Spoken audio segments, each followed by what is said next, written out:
Right now, the sentiment score for the world is sitting at minus 0.03, which is surprisingly low considering the momentum is at a striking plus 0.99.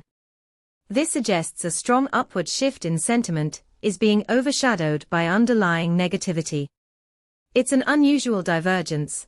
Typically, we'd expect both metrics to align more closely. With our API, you can retrieve nuanced sentiment data like this, giving you insights into how global events may be shifting perceptions. Imagine using this data in a risk assessment model for geopolitical events. You could analyze how sentiment might impact investment decisions, or even social stability in real time. To dive deeper into how our API can enhance your projects, visit pulsebit.lojenterprise.com/docs.